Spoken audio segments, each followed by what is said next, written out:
Hello, everybody, and welcome back to Regina Young Desire Boys Resource Center. So everybody knows that it was Easter Sunday, and it was amazing for my family. We stayed home. We did things that we usually would not do because usually on Easter, we're at church. We get all dressed up and we go up to church and we enjoy ourselves and interact with people, do the Easter egg hunt and everything else. Well, guess what?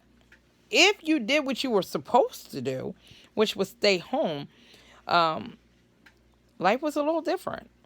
The internet was overwhelmed with people watching churches and interacting with people on social media and getting praise and everything through social media.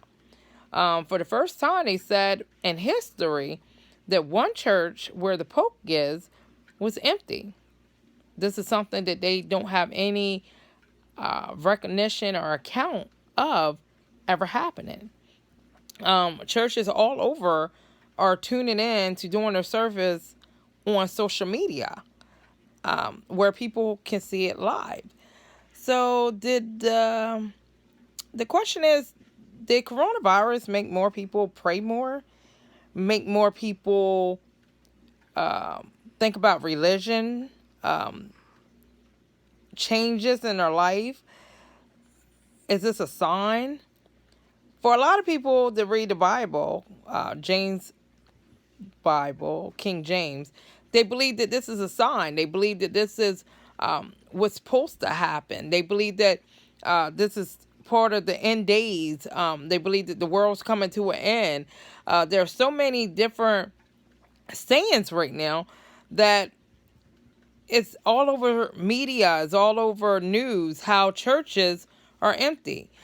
I am watching CBN, and this is what they had to say about the churches being empty. The action there is priceless. Most people would have given up after attempt 100. So the fact that he did it for 400. It's on camera. Here you go. Here it goes. So they're going to talk about it.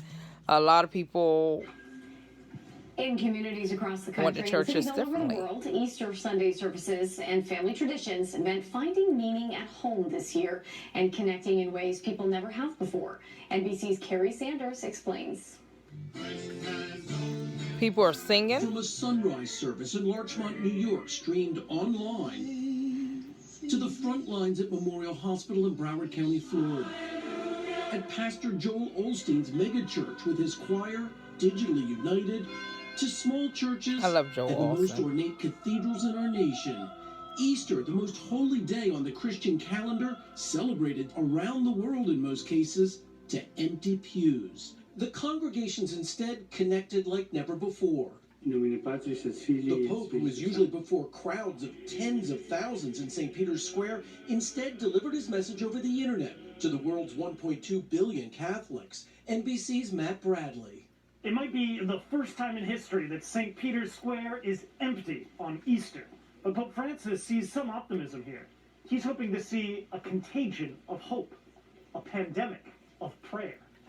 In Washington at the National Cathedral, ordained church leaders taking measured steps, 6 feet apart. From drive-in services to rooftops in Rome, Christians reminded this Easter to believe in a higher power. I don't think it's ever a question of what God is doing to us. I think it's more a question of how are we responding to what's happening. But in central Louisiana and Orlando, some churches defied health officials' warnings with in-person services. This pandemic changing so much, including the traditional Easter Sunday family supper. In Atlanta, the Southern Bistro restaurant adding a roll of toilet paper with some lamb dinners to go. I lost us. But as Americans adjust to how we gather, Happy Easter. there are moments of much-needed comic relief. Unmute yourself. So, as I said in the last video, some people are still not listening to what they should be doing, and this is why the coronavirus is steady spreading and more cases are coming up. They just showed a church full of people. Now, I do know that there was a pastor that they were talking about that got caught twice with a whole bunch of people in the church, and he was fined $5,000. So that was a question. Should they fine people when they come and see that they have over the amount of people? Or is it people right to do what they want in the privacy of their home. Some people believe that when they have house parties, hey, they're home, they're staying at home, they're just inviting people over, and that there's nothing wrong with it. Easter this year was a lot different and has changed a lot of people's perspective. People are so used to getting all dressed up and all fancy, and a lot of people only go to church like 2 to 3 times a year. Most of the time when they go to church, it's for Easter, or it's for a funeral, or it's for a wedding, or it's for Christmas or New Year's. Those are the top 5 reasons that some people go to church that usually do not go to church. And a lot of people believe that by them staying home, they're learning that if you're not going to go to church, there's other ways to hear and learn about the Bible. And that is through social media, that is on the internet, radio stations, all kind of ways. Technology is the sky. I mean, we have depended on technology for so long that now you can even do videos of yourself. FaceTime, Snapchat, Twitter, Instagram, TikTok. There's so many different things that you could do that can get words and communicate to other people without physically seeing them, touching them, holding them, or anything. So when they talk about social media and how you need to keep social distance, social media might be the best thing.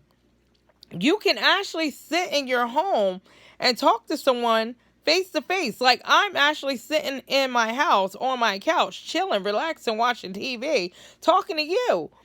And I'm not putting myself at any risk of getting the coronavirus. I'm not putting you at risk of getting the coronavirus, because even though we're talking, we're seeing each other face to face, we are not in contact with each other physically, but we both can be at home. So people need to think about that. And if everybody would just do this until May the 15th, we could come out and be a stronger nation and recover quickly. But it takes a whole team.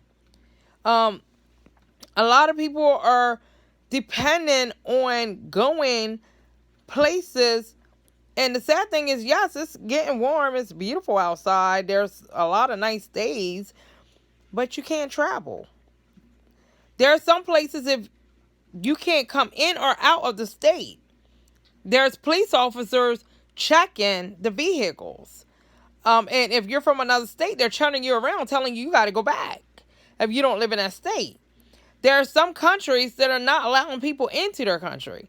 I do agree with Donald Trump when he said that he was shutting down the borders, allowing people to leave out of the United States to go to certain countries, to go to certain places. I agree. Because if they're real high, people go over there and then they come back here. We don't know how or what strain of that virus they have. And then we affect more and more people, and that's going to be a problem. So yes, there are some things that they need to do to keep us safe. And we have to just follow rules, whether we like it or not. We have to stay home. We have to wash our hands. We have to keep the 6 feet distance. We have to wear the masks and gloves if we have to at work. We have to put the shield on. Whatever we have to do to stay safe for ourselves and our family, that's what we need to do. So guys, I need you to comment, like, subscribe, tell me what you think about it. Because I want to know what you think during coronavirus time. Maybe you have some knowledge. Maybe you have some details or something that might could help me out during this time. I listen to other people. I watch news. I'm watching to see what all people are saying and doing. And when coronavirus first really came out, and I really started paying attention about coronavirus, it was over Cardi B's song, Coronavirus. And at the time, the young people were bumping it. And I was like, oh, you know what? I got to hear this. I got to know what she's talking about. And then as I listened to the song, I started realizing how she was saying, it's getting real. But people thought it was just a song. They weren't understanding when she was saying it's getting real. It's really getting real. So tell me what you think. Like, subscribe, comment below. And thank you for tuning in to Regina Young and the Zyboys Resource Center. We're going to keep this thing going. You're probably going to see about 15 to 20 videos today because I have nothing to do but to stay home.